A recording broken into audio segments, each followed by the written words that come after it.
It was a typical Thursday evening at our place, nestled on the outskirts of a sprawling city.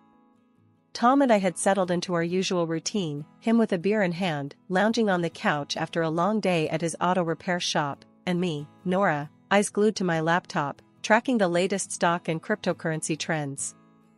Our home, a cozy two-story we picked out for its promise of family and future, now felt more like a battleground for our increasingly divergent lives. "So, how was the market today?" Tom asked, his tone casual, but I sensed the underlying tension. It had become our norm. "Same as always, ups and downs." "Crypto's looking good, though," I replied, trying to keep the peace. Tom scoffed, setting his beer down with a little too much force. "Crypto, again? You know, not everything that glitters is gold, Nora." I sighed, closing my laptop, bracing for the conversation we'd had countless times. "And not every car that comes into your shop is worth fixing, but you do it anyway, because you see the value in it." "Why can't you see the value in what I'm doing?" "Because cars are real, Nora. You can touch them, fix them, sell them. What you're doing, throwing our money at the wind, hoping it'll fly back with more, it's just reckless." I felt the anger bubble up, the same old argument wearing thin. "Reckless? It's not reckless, Tom. It's calculated. There's a difference between gambling and investing. I wish you'd try to understand that." Tom stood up, pacing now. "Calculated? You call putting our hard-earned money into something as volatile as cryptocurrency calculated?"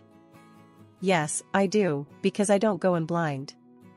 I research, I study trends, I make informed decisions. It's no different from what you do with your shop." "My shop is a sure thing, Nora. People always need car repairs. But this is just a phase. What happens when it crashes, huh? What then? We could lose money in any investment, Tom. The shop could falter. Nothing's guaranteed. But we've seen good returns on my investments. Isn't that worth something?" Tom stopped pacing, running a hand through his hair in frustration. "It's not just about the money, Nora. It's about security, about not risking everything on a damn coin flip. Why can't we invest more in the shop, expand it? That's a real, tangible way to grow our money. And put all our eggs in one basket? What if something happens to the shop, Tom? Diversification is key. That's investing 101. He shook his head, the gap between our perspectives as vast as ever. "Diversification, sure. But into something stable, not this digital fairy dust." I stood up now, feeling the need to defend my choices, my independence. "You know, for someone who runs his own business, you're surprisingly close-minded. And you're surprisingly stubborn," he shot back. "All I'm saying is, we could be using that money to build something lasting, something we can see and touch, not just numbers on a screen." The conversation was going nowhere, as usual. "Let's just agree to disagree, okay? I won't criticize how you run your shop, and you don't criticize my investments." Tom sighed, the fight draining from him. "Fine. But just remember, Nora, when all this blows up in your face, don't say I didn't warn you." The tension between Tom and me wasn't the only strain in our lives. His family dynamics added another layer of complexity.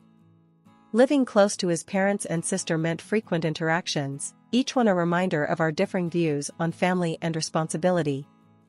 It was a Sunday afternoon when Tom suggested we visit his parents. The idea alone made my stomach knot. It wasn't the parents I minded, it was Sarah, Tom's sister. Her lifestyle and choices were a constant source of bewilderment to me. "Come on, Nora, it's been ages since we've seen them. And Mum's been asking about you. And more. You know Dad is fighting cancer," Tom pressed, noticing my hesitation. "Yeah, I bet Sarah's missed me too," I muttered, my sarcasm not lost on Tom. "Look, I know you two don't see eye to eye, but can't you just— I don't know, try? For me?" Sighing, I agreed. "Fine, but I'm not staying if she starts on one of her shopping spree stories." We arrived to find Sarah already there, flaunting her latest designer bag. The air of superiority she carried like a perfume instantly grated on me. "Look at this, just got it yesterday. Isn't it just fabulous?" she gushed, barely acknowledging our presence. "It's something," I managed to say, biting my tongue. Tom's mother, oblivious to the tension, ushered us in. "Nora, dear, so glad you could make it. You two should visit more often." The afternoon dragged on, with Sarah dominating the conversation, recounting her latest vacation and shopping exploits. I tried to keep a neutral face, engaging in minimal conversation, but my patience was wearing thin. "So, Nora, still playing with your stocks and bits?" Sarah sneered, her tone dripping with disdain. "It's called investing, Sarah. You should try it sometime instead of blowing through money on things you don't need." I shot back, my annoyance breaking through. Tom shot me a warning look, but it was too late. Sarah scoffed. "Investing? Please, like gambling on the internet is anything to brag about. At least when I spend my money, I have something to show for it." "Something to show until it goes out of fashion next season," I retorted, unable to help myself. "That's enough, both of you," Tom's father interjected, his tone stern. "We're here to enjoy each other's company, not to argue about whatever this is." The rest of the visit passed in an uncomfortable silence. As we left, Tom couldn't hold back his frustration. "Nora, why do you have to provoke her? Can't you just let it go for one afternoon?" "Me? Provoke her? She's the one who started it with her snide remarks. I'm just not going to sit there and take it, Tom. It's just, sometimes I wish you'd try a little harder, for the sake of peace." "Try harder?" "Tom, I'm not the one splurging on luxuries and then flaunting them in everyone's face. Why doesn't anyone tell her to stop acting like a spoiled brat?" "Because she's family, Nora. We look out for each other, even if we don't always agree with what they're doing." "That's just it, Tom. Looking out for each other is one thing, but enabling bad behavior is another. There's a difference, and it's about time someone pointed it out to her." Tom sighed, the weariness evident in his voice. I know. But what can we do? She's set in her ways, and Mom and Dad aren't going to change how they treat her. It's not just about Sarah, Tom. It's about us, too. How are we supposed to plan for our future when there's always going to be this financial black hole in your family? "We'll figure it out, Nora. We always do." The news hit us hard and fast. Tom's dad, Mr. Harrison, had lost his battle with cancer. It felt like one moment we were discussing treatment options, and the next, we were plunged into mourning. Amidst the shock and grief, Sarah, Tom's sister, took charge of the funeral arrangements. It wasn't long before she dropped a bombshell on us about the cost. Sitting in our living room, looking like a storm cloud had settled over his head, Tom relayed what Sarah had told him. "Nora, Sarah says the funeral's gonna cost $60,000. She's expecting us to chip in half." I nearly choked on my tea. $60,000? Tom, that's insane. Are we funding a funeral or a royal wedding here? Tom's face darkened, his eyes narrowing. Now's not the time, Nora. This isn't about the money. It's about giving my dad the send-off he deserves. But $60,000? There has to be a mistake. It's too much. Too much? Tom's voice rose, and I could see the vein in his forehead starting to pulse.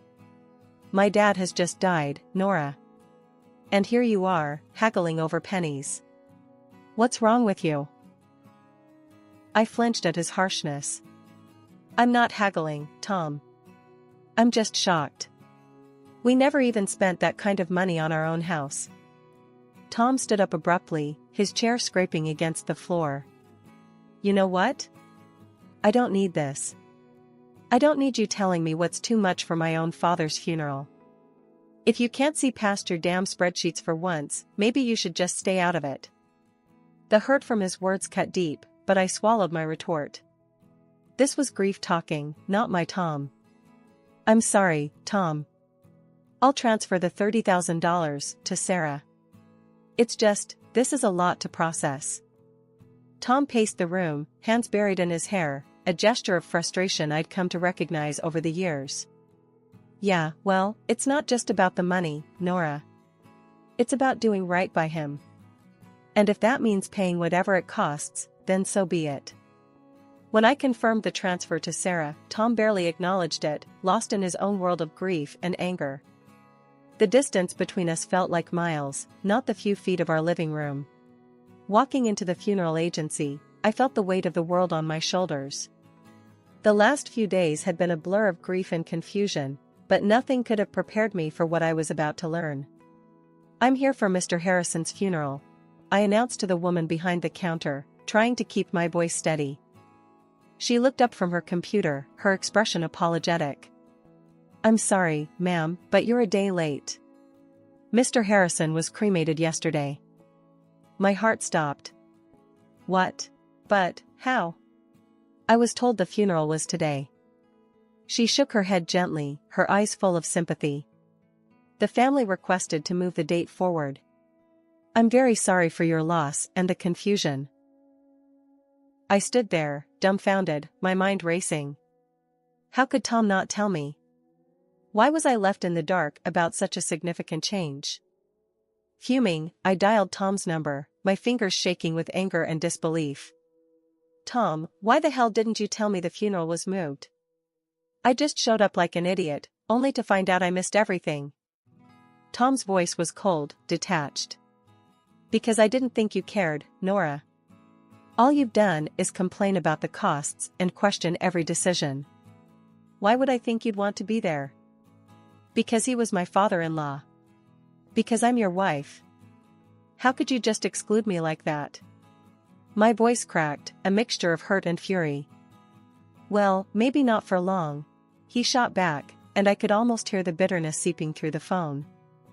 What's that supposed to mean? I demanded, my heart sinking. I'm done, Nora. I can't do this anymore. I can't be with someone who's so indifferent. You're more concerned with your bitcoins and shares than with this family. I've got the divorce papers ready. His words were like a slap in the face. Divorce? Was he serious? You're kidding, right? Over this? Tom, we can talk about it, we can work things out. No, Nora. It's too late. The house is going up for sale. We'll split everything and go our separate ways. That's it. I was speechless, the reality of the situation crashing down on me. This wasn't happening. It couldn't be.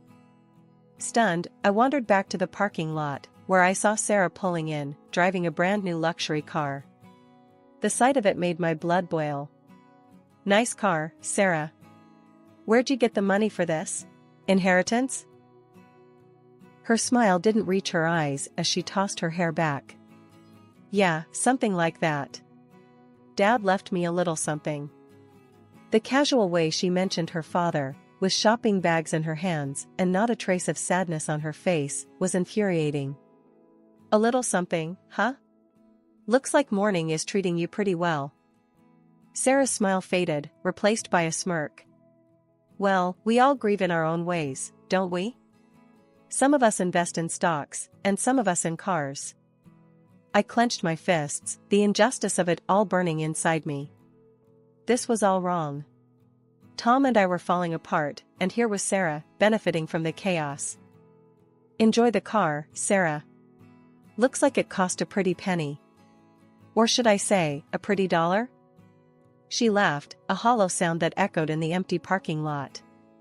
Oh, Nora, always so concerned about the money. Don't worry, it's all been taken care of. I watched her walk away, her laughter lingering in the air. The man I loved wanted nothing to do with me, and the family I had tried to be a part of was showing their true colors.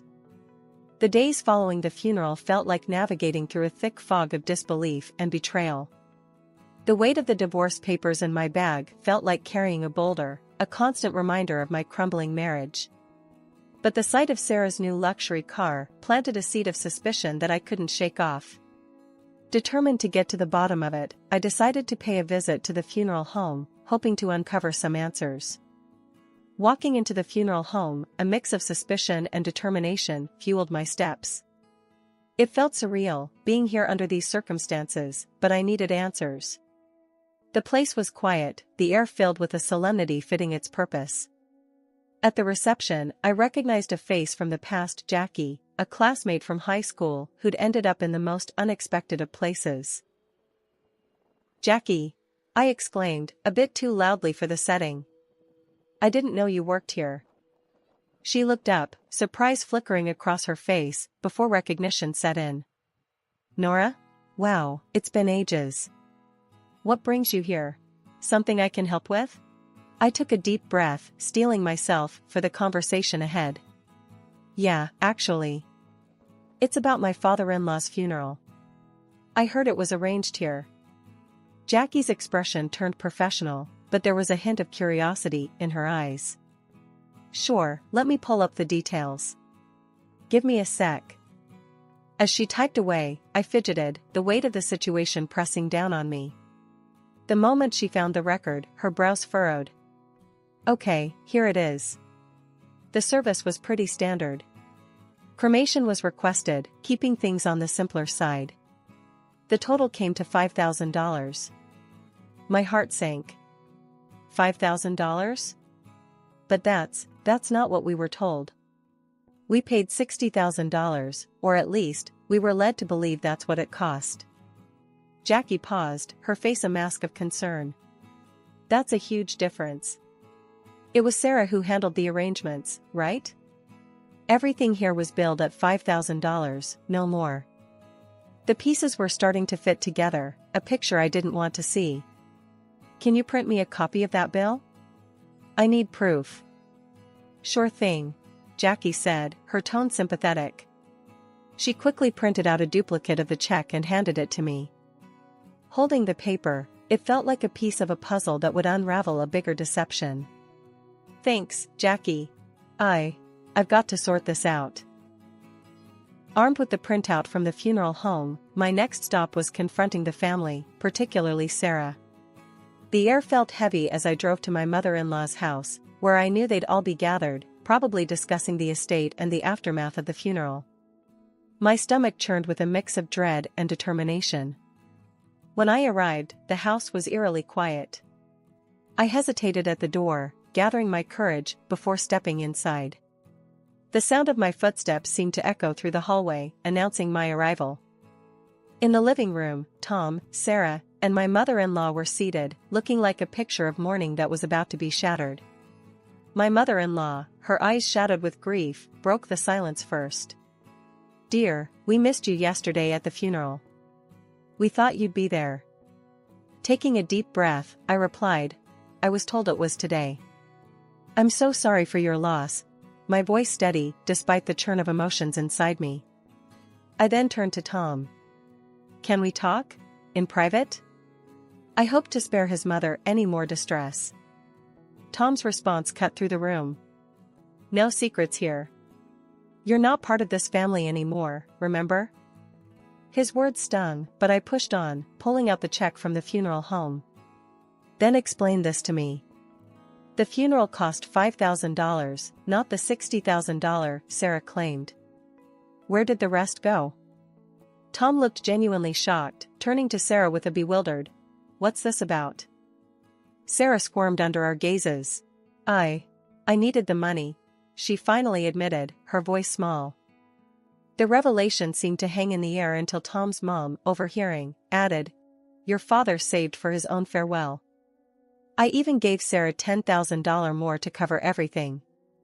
I did the math out loud, tension rising. $70,000 in total, and only $5,000 spent. "Sarah, where's the rest?" Flustered, Sarah confessed to splurging the money on a new car for herself, her gaze darting away, unable to meet mine. I expected Tom to explode, but instead, he almost tenderly told Sarah, "You shouldn't have done that. Be more careful next time." His response floored me. Careful? She committed fraud, Tom. And you're okay with that? Tom's justification left me reeling. You wouldn't understand. You've got no family, you don't get what it means to stick together. That was the last straw. In front of them all, I signed the divorce papers with a flourish. Sarah, you owe me $30,000. Pay up, or I'm going to the police. Tom's protests followed me out the door, but I didn't look back. I'd seen enough, heard enough. The betrayal was complete, and so was my resolve. As I walked away, the finality of my actions settled in. There was no going back, only forward from here, away from the lies and the deceit that had marred what I once thought of as family. Packing up my life into boxes felt surreal, like I was an observer in my own story. The for sale sign outside the house was a stark reminder of the finality of it all. By afternoon, I was settling into a small apartment that felt more like a fresh start than a downgrade. That evening, as I was sorting through the remnants of my past life, my phone rang. Tom's name flashed on the screen, a name I no longer felt attached to. I answered, curiosity edging out resentment. Nora, you need to back off Sarah. Tom's voice came through, tinged with an uncharacteristic harshness. Back off? I laughed, cold and sharp. Not a chance, Tom. She took from me, and I want it back. Your sister's a thief. Tom was silent for a moment. She's family. You wouldn't understand. Family? I scoffed. That ship has sailed, Tom. As far as I'm concerned, you and your sister are just people I used to know. He tried to argue, but I cut him off. Save it. Sarah has 2 weeks to return my money, or I'm pressing charges. And you? Stay out of it. You're nothing to me now. Hanging up, I felt a mix of sadness and liberation. The man I once loved was now just another obstacle in my path to reclaiming my life. 2 weeks later, a knock at my door heralded the return of my $30,000. Sarah stood there, her posture defiant, a sneer playing on her lips. Here's your money, she spat, thrusting an envelope into my hands. Happy now, you money-grubbing witch? I took the envelope, my gaze steady. It's not about the money, Sarah. It's about principle. About not letting you walk all over people. She laughed, hollow and bitter. Whatever helps you sleep at night. As she turned to leave, I called out. Just remember, Sarah. Karma's a real pain. What goes around, comes around. Closing the door, I leaned against it, the envelope heavy in my hand. The money was a small victory, but the real win was standing up for myself, refusing to be a victim of their greed and lies. Life had found a new rhythm, calmer and more predictable, when out of the blue, my phone rang, displaying a number I hadn't seen in a while. It was Tom, a voice from a past I had neatly folded away. Hey, I need a favor. A big one. Tom's voice sounded more worn than I remembered. I paused, the suddenness of the call throwing me. A favor? Tom, we're past favors, don't you think? It's Sarah. She's in deep this time. Debt's up to her eyeballs, and the wolves are at the door. We've sold everything, the house, the shop, it's still not enough. His words took a moment to sink in. And you're calling me why? I'm not part of this circus anymore, Tom. He sighed, a sound of desperation. Come on, don't be like that. You got out, made it big with your trading. Can't you spare something, for old time's sake? I couldn't believe what I was hearing. After everything, he still saw me as a lifeline for their mess. Spare something? For her? After she nearly ruined us with her lies? You've got some nerve, Tom. It's not just for her. It's for all of us. You wouldn't be where you are without me.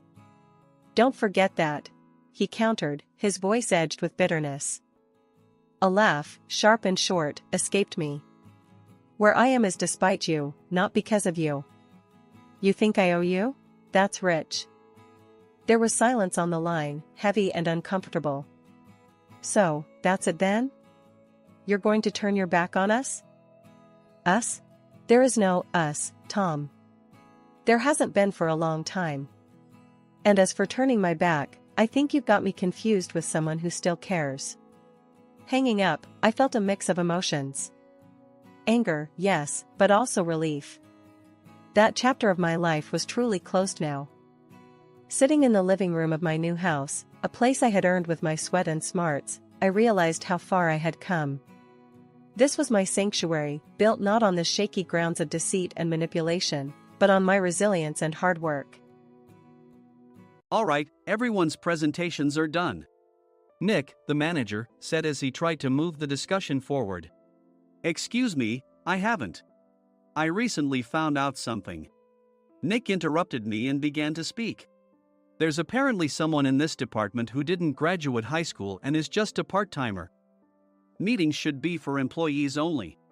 Absolutely right. His lackey, Mike, of course, agreed with Nick. I'm leaving. After leaving the meeting room, I started to shut down my computer.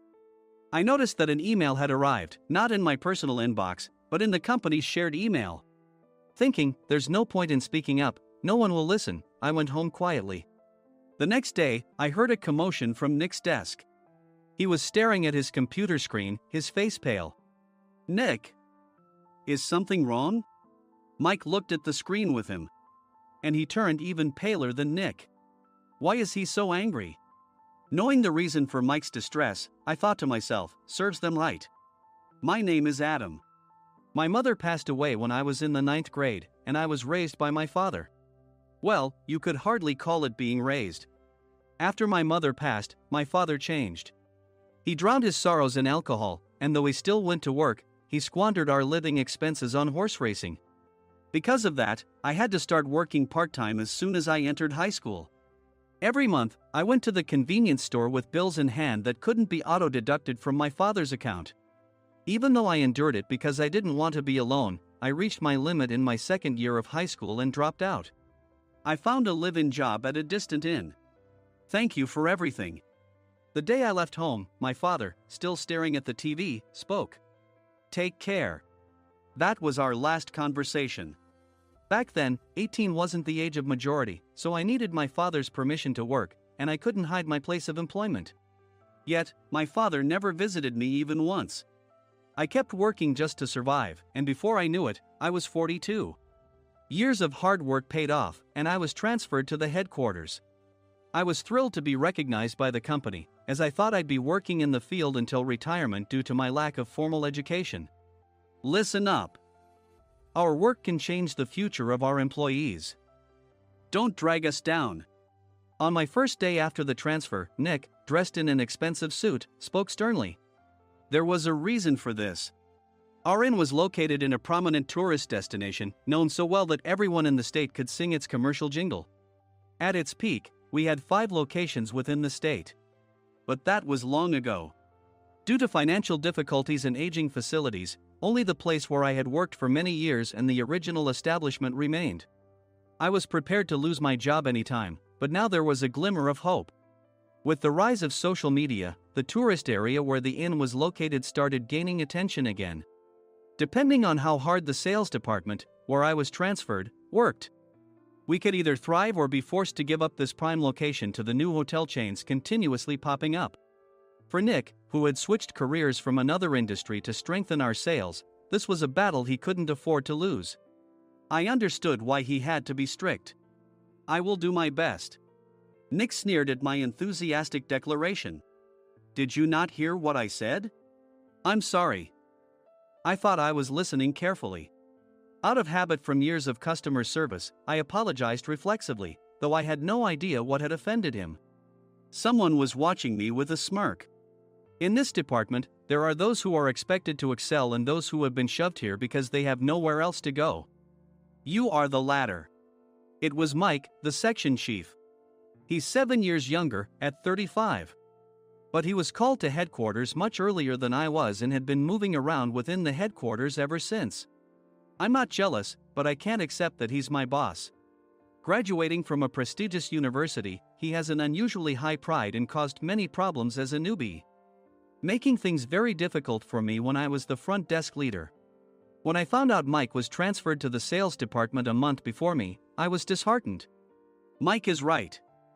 With just a middle school diploma, there's not much you can do. Don't even think about achieving results. As if I didn't exist, Nick remarked, I'm thirsty. Mike eagerly ran to the coffee maker. It seems Mike is Nick's lackey. I regretted being happy about my transfer to headquarters, wishing I had stayed on site forever. Send a direct mail to every company on this list by the end of the day. Nick only assigned me tasks that even a new graduate could handle. What? There are over 1,000 companies. You want me to send to all of them by today? Yes, if you and your fellow misfits split the work, even those with nowhere else to go should finish by today. I glanced at the employees typing away expressionlessly. They were worn out from customer service, only thinking about leaving on time, or were women reassigned after having children. With zero motivation for work. Even Sam, a new graduate from the same university as Mike, who was supposed to be among the expected achievers, had no enthusiasm for the job. Having joined the company wanting to do customer service. I don't care what they say, I plan to quit anytime, he said. Only Nick and Mike were highly motivated, making all the decisions between the two of them. I originally only wanted to work at the inn to survive and had no particular attachment to this job. I swallowed my words, thinking I had no right to reprimand them. About a month after the transfer, Nick told us with a frustrated look. To commemorate the 50th anniversary, we've decided to create a plan exclusive for one group per day. Originally, Mike and I were supposed to come up with it, but our president, Mr. Thompson, insists on hearing everyone's opinions. So, you all get a chance. As Nick explained, Mike began handing out prints. Make sure not to embarrass Nick. If your ideas are half-baked, you'll have to redo them. It seemed that they had printed his handwritten notes by Mr. Thompson, which included several questions and a section for free responses. It made sense why Nick had to seek our input, given that all responses had to be submitted to Mr. Thompson. We were given a week to think about it, and a meeting was scheduled to compile our ideas. My plan is to let guests enjoy both the old and modern America. Nick began the presentations. Guests would watch a master confectioner at a nearby traditional sweet shop make sweets in front of them. The welcome drink would be premium tea in a bottle. Nick's plan was certainly attractive. After his presentation, Nick called on us to present in the order we were seated. Just as I stood up for my turn. All right, everyone's presentations are done. Excuse me, I haven't.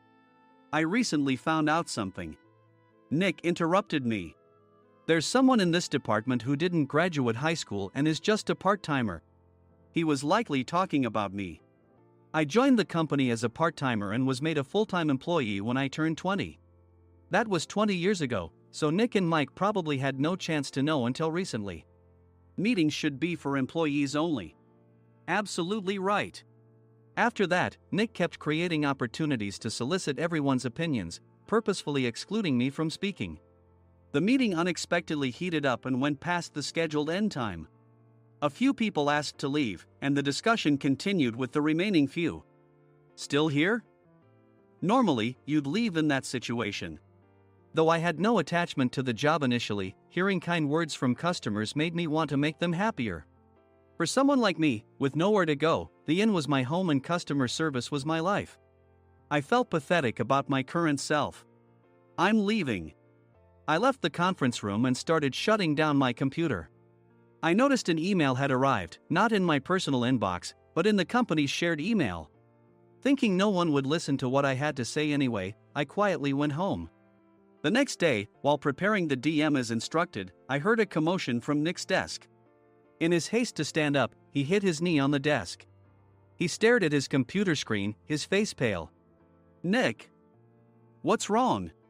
Mike, thinking he should be the first to rush over, approached Nick while still wearing his coat. He peered at the screen with Nick. And he turned even paler than Nick. Why is he so angry?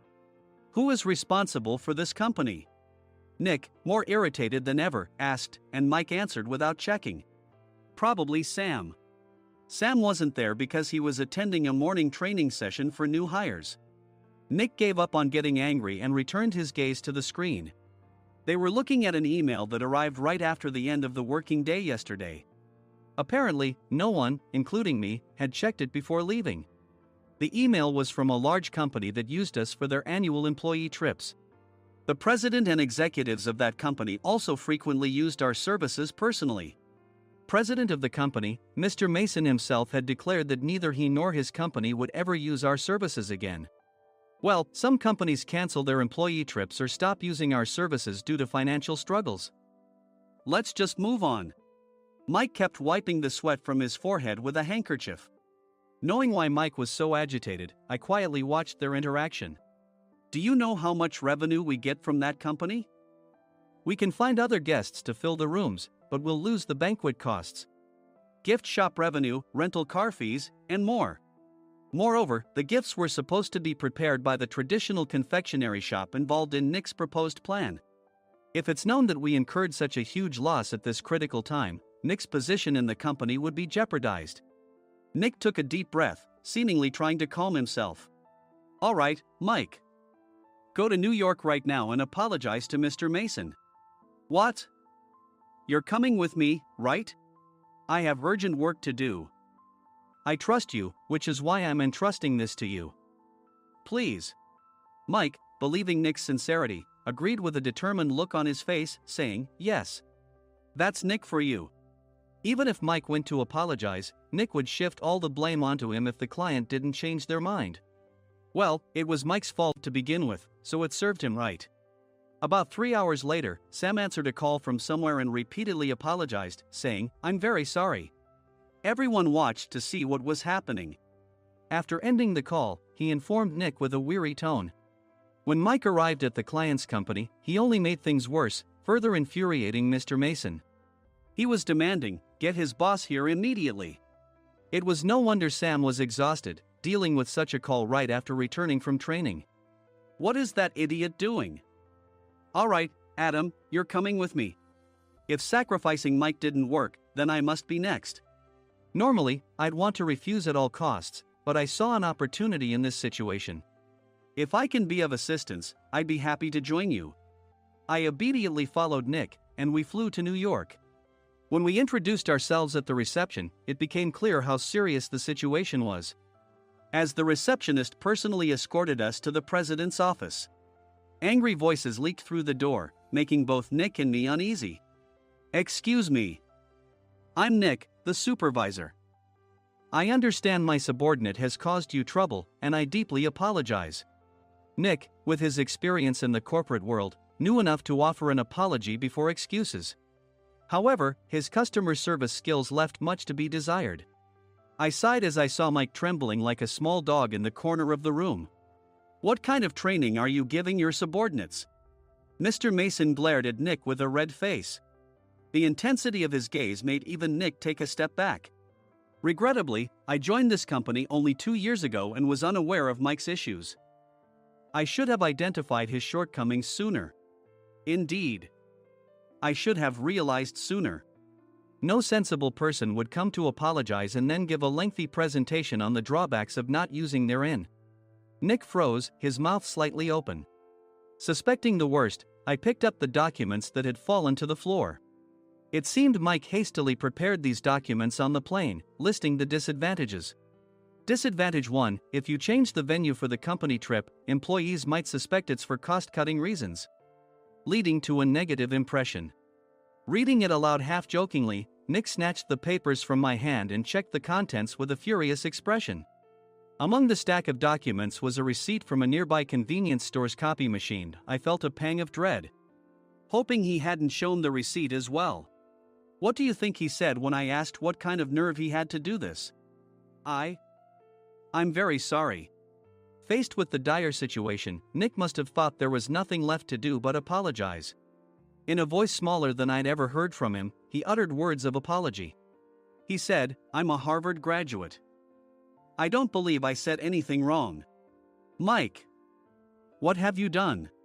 Forgetting his plan to pin the blame on Mike, Nick yelled loudly, even in front of Mr. Mason. I didn't do anything wrong. You're still saying that? Look at him. Mike pointed at me with a shaking hand. I was assigned to headquarters in my 20s and now I'm a section chief. This guy only made it to headquarters at 42. Everything I've done proves I was right. So why are we losing the contract? Having said his piece, Mike collapsed to the floor. Of course. You were sent there because you had nowhere else to go. Mike never expected to hear such words from someone he looked down upon. He lunged at me, and Nick hurriedly stepped in to stop him. Mr. Thompson told me Mike is a quick thinker, and to take good care of him. There's no way he was pushed aside. Don't make things worse here. He didn't say quick thinker, he said only quick-witted, didn't he? I don't remember that part. I recalled the many troubles Mike caused when he was a newbie.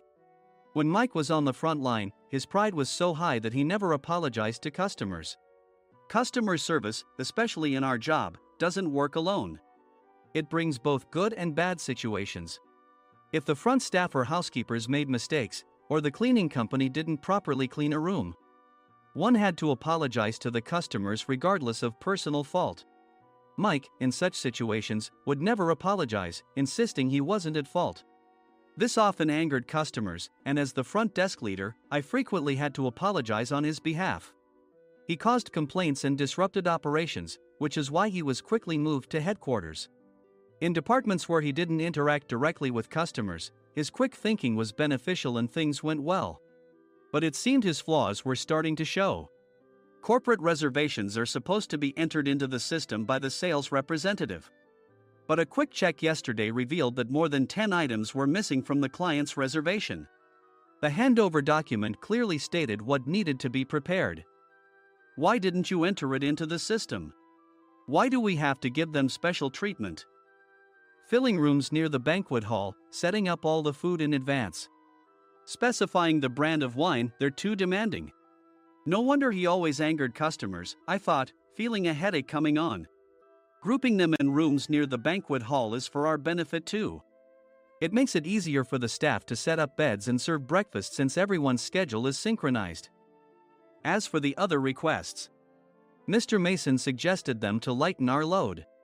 I didn't know that. Nick finally seemed to realize that Mike was the one who had angered the client. What did you say to them? I just told them we wouldn't give them special treatment anymore. We shouldn't waste effort on things that don't bring in money. I was utterly exasperated at his lack of understanding of customer service. Of course, we shouldn't comply with unreasonable demands. But carrying over successful practices from past stays makes customers feel remembered and enhances their experience.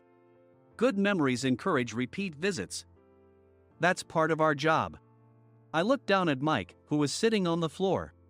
In our job, nothing is a waste. Mr. Thompson likely moved you to the sales department, hoping you'd finally understand this. How do you think he feels now that you've failed to meet his expectations? Mike, tears in his eyes, fled the president's office. I was amazed he still hadn't apologized. You have it tough, Adam. It's okay, we're all employees of the same company. I deeply apologize for this disrespectful incident.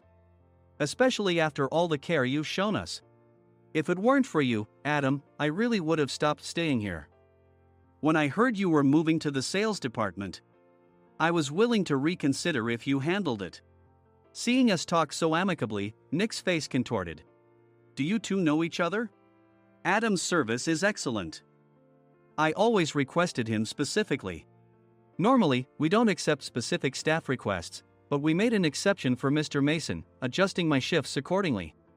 He had personally stayed at our hotel just before my transfer, and during casual conversation, I mentioned, I'm moving to the sales department soon. If I hadn't told him then, things could have been much worse. Please continue to take care of us. I look forward to it. On the return flight, Nick awkwardly offered me a can of beer. It's still working hours. Of course, I had no intention of forgiving him for a single beer. Nick might try to pin everything on Mike and avoid any consequences. While pondering this, a startling fact came to light. Nick, the tea bottles for the plan have arrived. I handed Nick a bottle labeled with our inn's name. They look good. What are you talking about? These are plastic bottles. I had assumed we would use the trendy, high-end bottling tea. But what arrived were ordinary plastic bottles of tea with customized labels. The only unique aspect was the label, which had the inn's name, making it look customized. Upon further investigation, I discovered that a substantial amount of money was set to be paid to the tea company.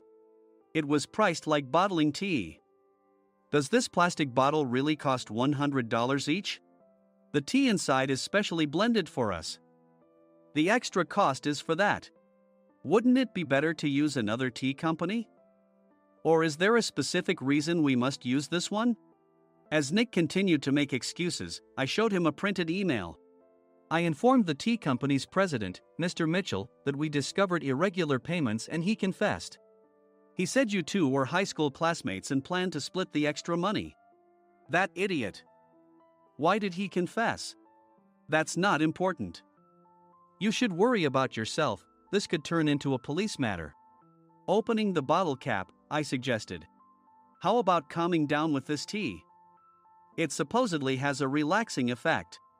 Nick drank the tea frantically. In the following days, decisions were made about their fates. Mike was reassigned to the General Affairs Department, with no chance of transfer or promotion, as per Mr. Thompson's orders. As for Nick, since the payment to the tea company hadn't yet been made, he narrowly avoided legal trouble.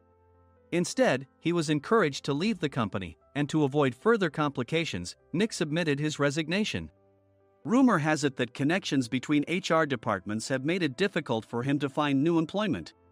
Even though it was good to have those two gone, something unexpected happened in the sales department. Everyone became motivated and united in refining the 50th anniversary plan. In the end, my plan was adopted. We collaborated with the Tourist Information Center to provide personalized guides. The plan, tailored to the number of guests, was truly special for the 50th anniversary. Hey, is Adam's family coming to stay? I immediately booked that special plan for my family. Sam noticed it on the reservation list and quickly picked up on it. Yes, I'm inviting my father. That's great. I might invite my parents too.